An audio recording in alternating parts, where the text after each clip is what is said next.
आप सबका आपके अपने YouTube चैनल की कथा टीवी पर मैं मीनू शर्मा स्वागत करती हूँ। सभी को मेरा राधे राधे। तो आज की इस वीडियो में आप सुनेंगे माघ मास महात्म्य का 22वां अध्याय। तो हो सके तो वीडियो को अंत तक देखिएगा और वीडियो अच्छी लगे तो लाइक एंड शेयर कीजिएगा और चैनल पर नए हैं तो सब्सक्राइब भी कर ही दीजिएगा। और अब तक के अध्याय को यदि नहीं सुना है तो एक बार चैनल पर विजिट करके उन अध्यायों को जरूर सुनिएगा। और अब हम आज का यह 22वां अध्याय शुरू करने से पहले जान लेते हैं कि कल यानी कि 21वें अध्याय में क्या हुआ। तो कल 21वें अध्याय में हम लोमस ऋषि द्वारा वर्णित माघ मास में प्रयाग स्नान की महिमा का वर्णन सुन रहे थे और इसके आगे का वृत्तांत हम आज के अध्याय में सुनेंगे। तो आज का यह 22वां अध्याय शुरू करने से पहले चलिए हम सर्वप्रथम भगवान श्री गणेश को याद करते हैं। 3 लोक 14 भुवन तेरी जय जयकार, हे गणपति गण देवता हर लो दुख अपार। और अब 22वां अध्याय। श्री वशिष्ठ जी राजा दिलीप से बोले कि हे राजन, अब मैं तुम्हें माघ मास का प्रभाव बतलाता हूँ, सुनो। इसे भक्ति पूर्वक सुनकर मनुष्य सब पापों से मुक्त हो जाता है। प्राचीन रथंतर कल्प के सतयुग में कुत्स नाम के एक ऋषि थे जो ब्रह्मा जी के पुत्र थे। वे बड़े ही तेजस्वी और निष्पाप थे। उन्होंने कर्दम ऋषि की सुंदर कन्या के साथ विधि पूर्वक विवाह किया। उसके गर्भ से मुनि के वत्स नामक पुत्र हुआ जो वंश को बढ़ाने वाला था। वत्स की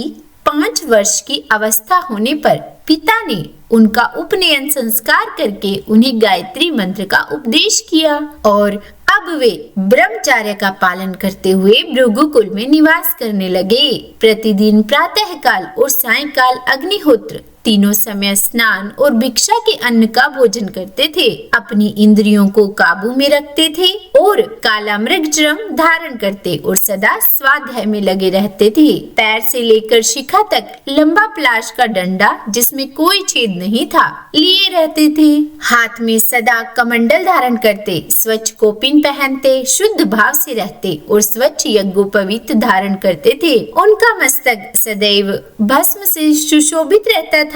वे सबके नैनों को प्रिय जान पड़ते थे। प्रतिदिन माता पिता गुरु आचार्य अन्य बड़े बूढ़ों सन्यासियों तथा ब्रह्मवादियों को प्रणाम करते थे। वे सदैव यज्ञ में तत्पर रहते थे और सदा शुभ कर्मों का अनुष्ठान किया करते थे। वे हाथ में पवित्री धारण करके देवताओं ऋषियों और पितरों का तर्पण करते थे। फूल चंदन और गंध आदि को कभी हाथ से छूते भी नहीं थे। मौन होकर भोजन करते थे। मधु और खारा नमक नहीं खाते थे। खड़ाऊ नहीं पहनते, सवारी पर नहीं चढ़ते थे, शीशे में मुंह नहीं देखते थे। नीला लाल और पीला वस्त्र, खाट आभूषण तथा और जो भी वस्तुएं ब्रह्मचर्य आश्रम के प्रतिकूल बताई गई हैं, उन सब का वे स्पर्श तक नहीं करते थे। सदा शांत भाव से सदाचार में ही तत्पर रहते थे।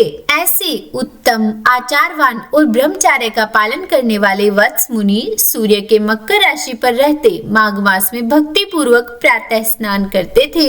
वे उस समय विशेष रूप से शरीर की शुद्धि करते थे। माघ स्नान से उन्हें आत्मिक प्रसन्नता मिलती थी और वे मन ही मन अपने भाग्य की सराहना करते थे कि अहो भाग्य मेरा जो मुझे इस पश्चिमी वाहिनी कावेरी नदी में स्नान अवसर मिला। समुद्र में मिली हुई जितनी नदियां हैं उन सब का प्रवाह जहाँ पश्चिम या उत्तर की ओर है उस स्थान का प्रयाग से भी अधिक महत्व बताया गया है। मैंने अपने पूर्व पुण्यों के प्रभाव से आज कावेरी का पश्चिम गामी प्रवाह प्राप्त किया।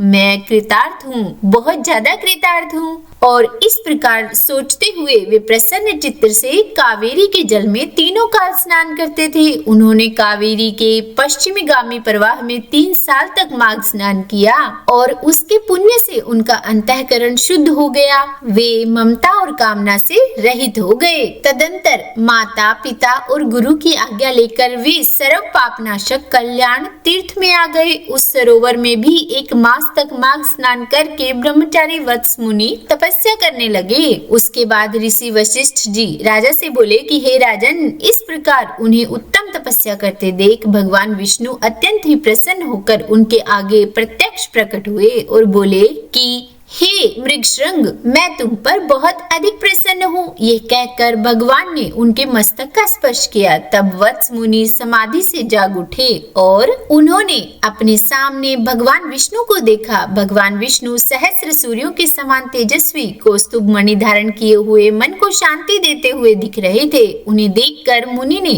बड़े वेग से उठकर भगवान को प्रणाम किया और बड़े भाव से उनकी सुंदर स्तुति की। भगवान की स्तुति और नमस्कार करके वत्स मुनि भगवान के सामने हाथ जोड़कर खड़े हो गए। उस समय उनके नेत्रों से आनंद के आंसू बह रहे थे और सारे शरीर में रोमांच हो रहा था। तब श्री भगवान ने कहा कि हे मृगशृंग, तुम्हारी इस स्तुति से मुझे बड़ी प्रसन्नता हुई है। माघ मास में इस सरोवर के जल में जो तुमने स्नान और तप किए हैं, इससे मैं बहुत अधिक संतुष्ट हूँ। हे मुनि, तुम निरंतर कष्ट सहते सहते थक गए हो। दक्षिणा सहित यज्ञ, दान, नियम तथा यमों के पालन से भी मुझे इतना संतोष नहीं मिलता जितना कि माघ के स्नान से होता है। अब पहले तुम मुझसे कोई वर मांगो। तब मुनि मृगशृंग बोले कि हे देवादिदेव, संपूर्ण देवताओं द्वारा वंदित हे जगन्नाथ, आप यहाँ सदा निवास करें और सबको सब प्रकार के भोग प्रदान करते रहें। आप सदा सब जीवों को सब तरह की संपत्ति प्रदान करें। भगवान, यदि मैं आपका कृपा पात्र हूँ तो यही एक वर जिसे निवेदन कर चुका हूँ, देने की कृपा करें। हे कमल नयन, चरणों में पड़े हुए भक्तों का दुख दूर करने वाले,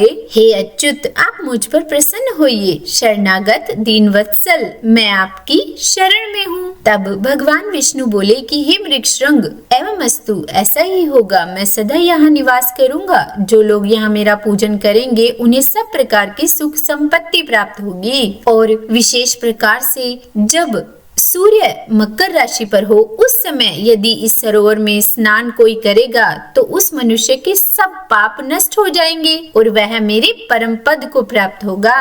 व्यतिपात योग में अयन प्रारंभ होने के दिन, संक्रांति के समय विषु योग में पूर्णिमा और अमावस्या के दिन तथा चंद्र ग्रहण और सूर्य ग्रहण के अवसर पर जो कोई भी यहाँ स्नान करेगा और यथाशक्ति दान देगा तो वह मनुष्य मेरे लोक में प्रतिष्ठित होगा। भगवान गोविंद के यूं कहने पर उन ब्राह्मण कुमार ने पुनः भगवान को प्रणाम किया और भक्तों के अधीन रहने वाले श्री हरि से फिर एक प्रश्न किया कि हे कृपा निधे, हे देवेश्वर, मैं तो कुत्स मुनि का पुत्र वत्स हूँ, फिर मुझे आपने मृगशृंग कहकर क्यों संबोधित किया? तो बोलिए विष्णु भगवान की जय। यह था आज का 22वां अध्याय। अब देखिए इसके आगे क्या हुआ। भगवान विष्णु ने ऋषि पुत्र वत्स को क्या कहा, यह सब हम जानेंगे कल, यानी कि इसके 23वें अध्याय में। तो चैनल से जुड़े रहिएगा। और हाँ, आज की वीडियो अगर पसंद आई हो तो लाइक एंड शेयर जरूर कीजिएगा और चैनल पर नए हैं तो सब्सक्राइब भी कर ही दीजिएगा और कमेंट बॉक्स में राधे राधे भी लिख ही दीजिएगा और प्रेम से, मन से, भाव से और हर सांस के साथ जपते रहिए राधे राधे राधे राधे।